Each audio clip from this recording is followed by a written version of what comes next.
pour en finir avec le diabète grâce aux cacahuètes. Je sais très bien que vous adorez les cacahuètes et que vous mourrez d'envie d'en grignoter quelques-unes avant les repas entre amis. Eh bien, j'ai une bonne nouvelle pour vous, les cacahuètes sont bonnes pour les personnes atteintes de diabète. Elles vous aident à contrôler votre taux de sucre dans le sang et elles réduisent les risques de problèmes cardiaques. C'est très important pour les personnes diabétiques car les maladies cardiaques sont une des conséquences les plus graves et malheureusement les plus courantes du diabète. Mais heureusement, les cacahuètes sont là. Elles sont riches en fibres, en protéines et en bonne graisse. Et en plus, elles ont un indice glycémique très bas. Donc elles ne font pas de pic de taux de sucre dans le sang après la consommation. Bon, faites attention quand même, elles sont très caloriques. Donc à consommer avec modération.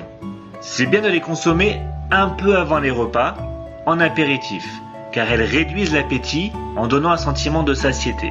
Et je sais qu'elles sont délicieuses grillées et salées, mais soyons un peu sérieux, elles sont très bonnes aussi au naturel dans leur gousse, et bien évidemment, c'est comme cela qu'il faut les consommer car elles sont bien meilleures pour la santé.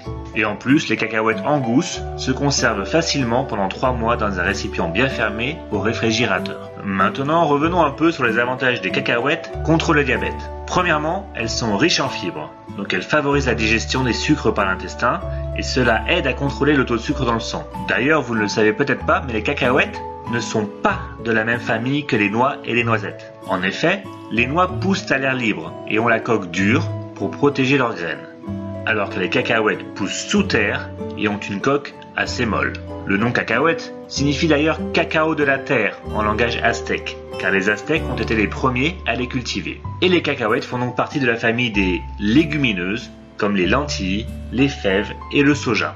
Et comme les autres légumineuses, elles sont très riches en protéines. Les cacahuètes sont également riches en bonne graisse. Les matières grasses, ou les lipides, sont une partie importante de notre alimentation, puisqu'elles contribuent à de nombreux aspects essentiels à notre survie. Elles participent à la synthèse des hormones, à la fertilité, à la régulation de la température du corps, elles permettent l'absorption des vitamines et elles procurent un sentiment de satiété.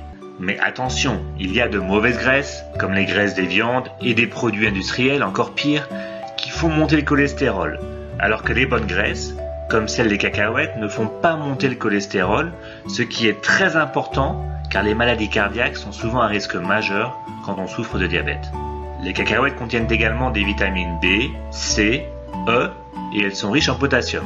Et les cacahuètes possèdent des propriétés anti-inflammatoires, donc elles réduisent la douleur en cas de neuropathie diabétique au niveau des mains ou des pieds. Et certaines études montrent que les cacahuètes consommées en quantité modérée peuvent réduire le risque de développer le diabète. Donc en résumé, n'hésitez pas à consommer des cacahuètes en apéritif pour lutter contre le diabète, mais attention aux calories. Pour vous en convaincre, voici une image de 100 calories de cacahuètes comparée à 100 calories de concombre et 100 calories de raisin. Impressionnant, non? Je vous conseille donc de vous limiter à une dizaine de cacahuètes par jour. Voilà, j'espère que vous avez aimé cette vidéo et si c'est le cas, n'hésitez pas à mettre un petit like sous la vidéo et n'oubliez pas de vous abonner à la chaîne pour plus de vidéos sur le diabète. À bientôt!